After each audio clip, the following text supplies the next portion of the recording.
Hello everyone and welcome to today's video. Today's video is going to be about how to set up Facebook for the first time in 2026.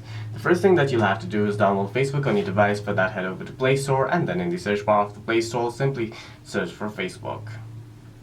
Tap on Facebook and hit the install icon right next to Facebook.